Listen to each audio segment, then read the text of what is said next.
Hey guys, akkam nagaa jirtu jechaatiin kunini YouTube channel gurbatti onnee gammoojjii kajebu YouTube channel kanarratti yaadonni ka'an yaada sababa tokko malee quba namatti osoo hin qabin yookiin sababa osoo hin sababeessin karaa ittiin galma keenya gahuu dandeenyu seenaalee irratti hundoofnee qorannoolee garaagaraa irratti hundoofnee saayikooloojii ta'uu mala filosoofii ta'uu mala amantii aadaa whatever it is wantoota kanneen irratti hundoofneetiin akka beeziitiitti wantoota kanneen fudhanneetiin chaanaalee irratti yaadota ol ka'iinsa kennaaf nu gargaaran yaadota milkaa'ina keenyaan akka nu geenu akka injiiniitiin nu fayyadan iddoo itti kaasnu waan ta'eef YouTube channel kan like share subscribe comment gochuudhaan nu bira qaaba akka namoota hedduu biraan gahullee godhaa yoo jedhu kabajaadhaan amma qajeelumaan garaa yaada har'a qabadhee dhufeetitti isinii ce'a yaadni akka qabadhee dhufe maal ta'e jalqaba irratti jechatu ture.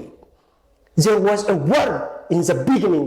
Quraana keessatti ta'uu mala, Baayibili keessatti ta'uu mala, kitaaba qulqulluu keessatti ta'uu mala, Allah yookiin Yesuus yookiin Waaqa uumaa jechuun malta osoo wannoonni kunniin hundinuu gara lubbu qabeessummaatii hin dhufin, osoo wannoonni kunniin hundinuu gara namummaatiitti hin cehin dura jechatu ture. Jechi kun maal jedha? Jechi kun eessaa dhufe ka'eenu? Jechi kun kan uumaati. Uumaa keessaa bahe. Uumaani mucaa amma fuuldura kan dhaabbatee haasa'aa jiru, taa'ee haasa'aa jiru kan osoo hin uumin dura maaltu ture? Jechatu ture.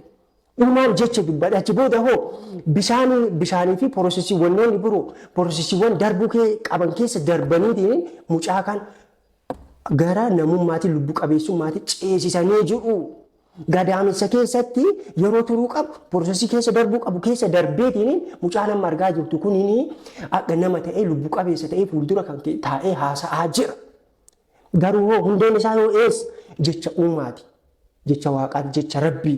Maaliif jecha rabbii ta'uu waa'ee jecha rabbii kaaste uumama jechuu malti. Wanni an kaasee maal ta'e jechoonni ati guyyaa kan dubbataa jirtu jechoonni ati ofiifsuuf itti fayyadamaa jirtu an cimaadhaan danda'aadha gaafa jettu. You will become strong. Ani hin danda'u, ani hin milkeessu. Akkasuma gabaawii taatee haftamaan. Garuu hoo ani eenyullee dadhabsiisu, ani galmaadha, ani waan jalqabe hin xumuru, ani kutataadha, ani danda'aadha. I can do, I will, I can, I must yoo jettee uumaani wannoota karaa ati hin beekne namoota ta'uu mala, wantoota ta'uu mala akka ati waan sanii waan dubbatte san galmaan geettu uumaan namoota sii fida.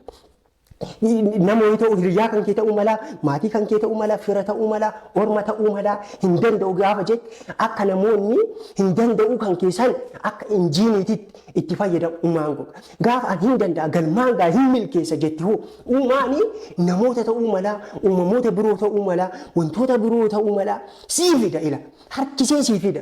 Yuunivarsiitiin waaqni uumaan rabbiin Allaahin karaa ofii karaa ittiin hojjetu qaba. Dirqama karaa san beekuun qabdu yaadde. Ati wanni sirraa eegamu maannin jecha poozitiivii ta'e dubbachuudha. Jecha poozitiivii ta'e hiriyoota kan kee waliin haasa'uudha. Nu hin dandeenyu. Kaampaanii kana hin dhaabsisna. Kaampaanii kana galmaa hin geenye. Yaada kana lafa hin qabsiisna.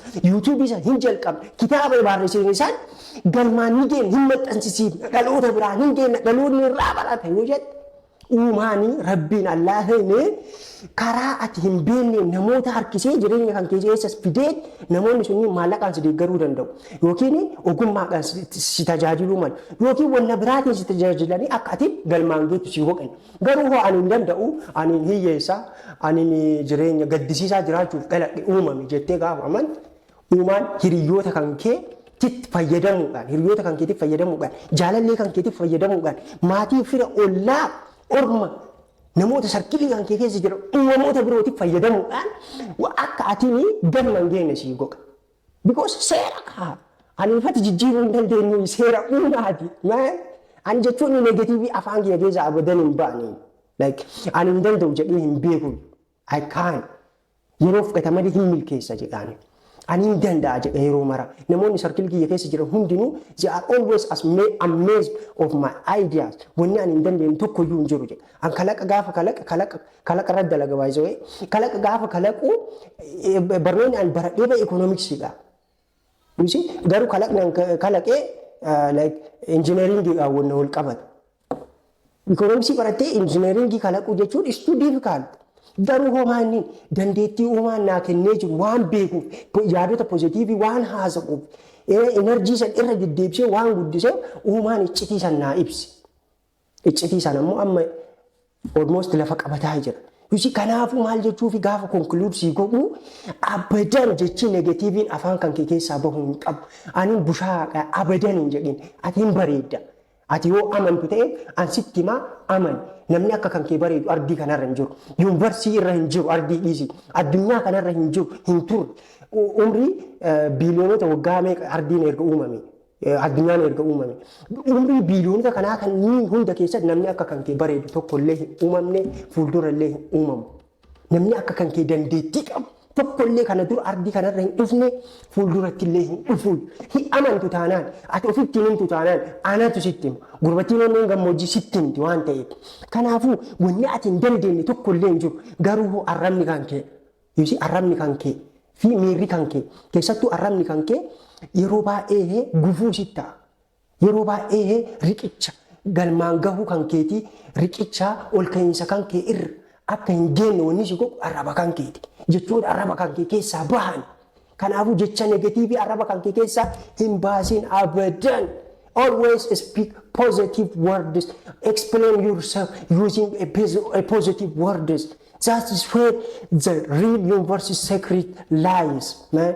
So yeroo gaarii qabaadhaa kuniin YouTube channel gurbattii onnee gammoojjiitii. See you next time. Haga yeroo itti aanu viidiyoo biraatiin walitti deebinuuf miirarii fuuldura qaabadhuutii daawitii fuuldura qaabadhuutii guyyatti jechaadha.